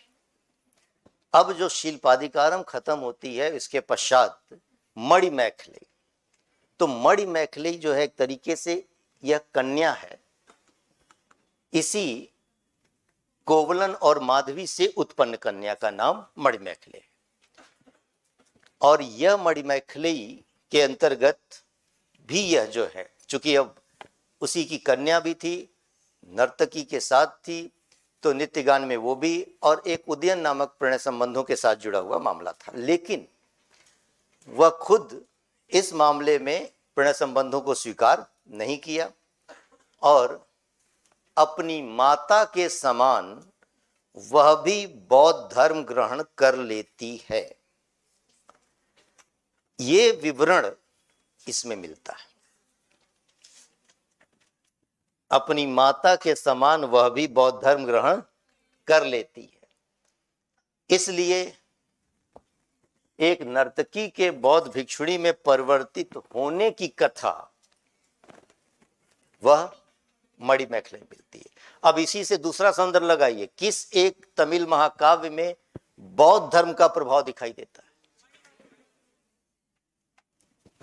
ये जो तीसरा एक था जिसको हम कह रहे थे जीवक चिंतामणि, उसका लेखक ही अपने आप में जैन मतानुयायी है, तो जैन धर्म से साथ जुड़ता है, लेकिन शीलपादिकारम खुद ही जो है जैन प्रभाव से युक्त है। इसलिए क्वेश्चन आपके पास बहुत स्पष्ट है कहां से क्या बनने वाले हैं। अब जरा मैंने कहा कि अंतिम बात, ये तो सामान्य सा प्रश्न है, कृष्णदेव राय ने लिखा था, खत्म करिए बात इनकी।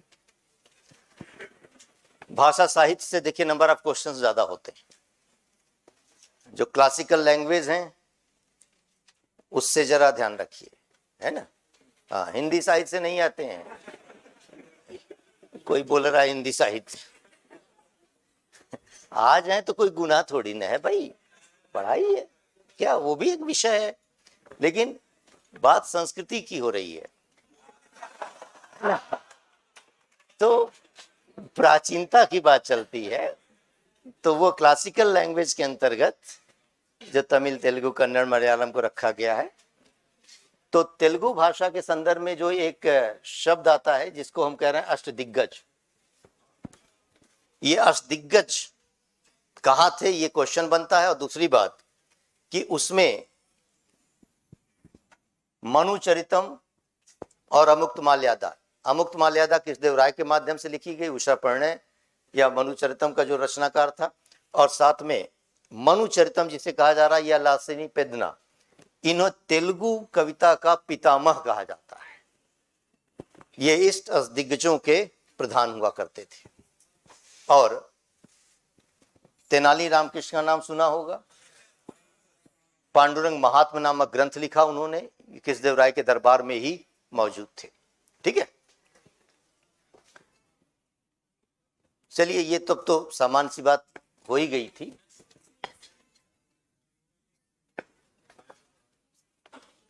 एक दो ग्रंथ और भी इसमें महत्वपूर्ण हो सकते हैं, जैसे रमजनामा, महाभारत का फारसी अनुवाद, ये पूछा जाता है कभी कभी, इसलिए ध्यान रखिए।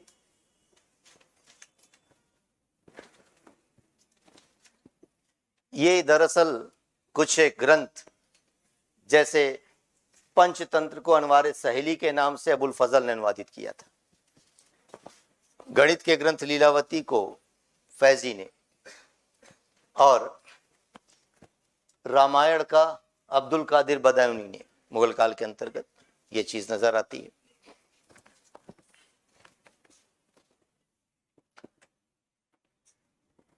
ये एक वराह अवतार,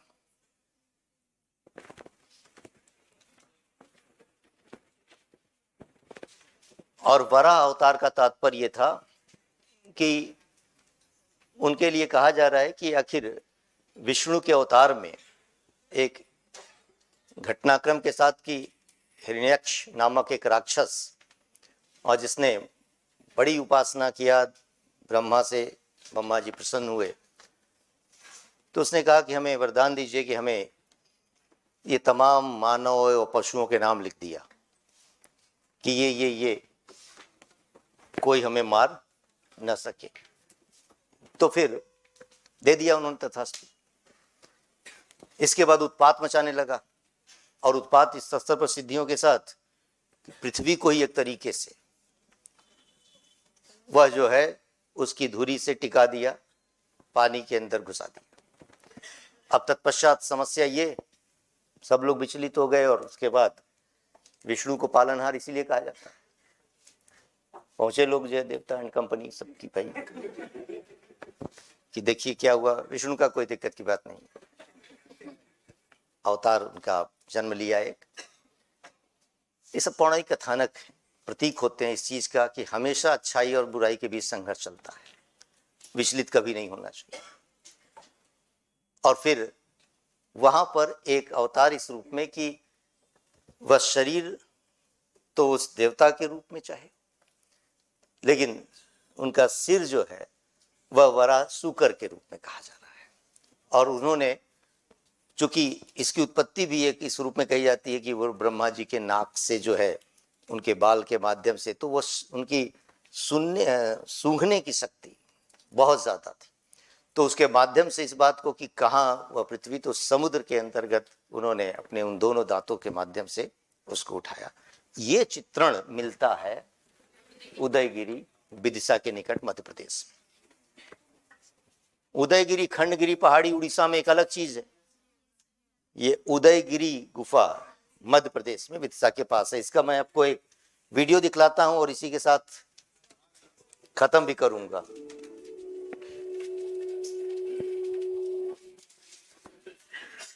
कि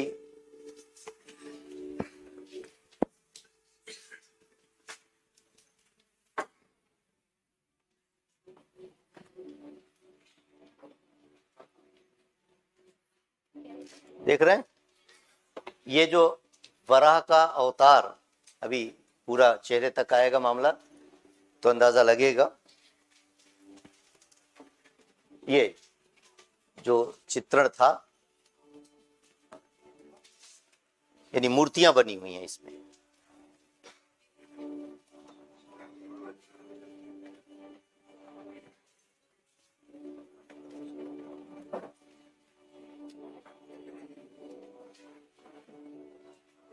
तो कभी कभी ये क्वेश्चन आपके पास रहेगा, तो ले देकर अब एक दो बात सुन लीजिए। जाने की जल्दी इतनी क्यों अब हो गई, और जरा शांति बनाकर बैठे रहिए 2 मिनट। नोट्स आपको, मतलब एक मैंने कहा कि बौद्ध धर्म से संबंधित चीजें आपके पास आएंगी। मेरा मतलब मन केवल इस रूप में था कि धर्म और दर्शन का मामला है और बौद्ध धर्म से प्राय आते हैं, पढ़े होंगे आप और सामग्रियां बहुत होंगी आपके पास, लेकिन अपनी तरफ से मैं एक चीज करना चाह रहा था कि इसके बाहर नहीं होगा कुछ। तो ये सामग्री आपको मिल जाएगी। अभी आप जब जा रहे होंगे तो इसलिए कहा थोड़ा सा स्लो मोशन में जाइएगा। क्वेश्चन दिया हुआ है, आप ध्यान रखिए उसे। तो धन्यवाद। उम्मीद कर रहे हैं कि कहीं ना कहीं कुछ न कुछ लाभ मिलेगा आपको। और किसी भी तरीके का डाउट हो, मिलना हो, बात करना हो, मैंने फॉर्म दिया हुआ है। अब आप लोग उसके अंतर्गत, इवन मामला खाली प्री का ही नहीं है, आप मेंस के लेवल पर चाहे अमित सर से मिलना हो, श्रीवास्तव सर से मिलना हो, बाकी जो फिल्म्स के साथ टीचर जुड़े हुए हैं, गौरव सर हैं, तेज सर अभी क्लास में आएंगे, अरुण सर हैं, तो कोई भी हो, बाकी मैं अभी खड़ा हुआ हूं, मुझसे अगर जो मिलना चाहेगा तो मैं तो हुई। तो थैंक यू वेरी मच।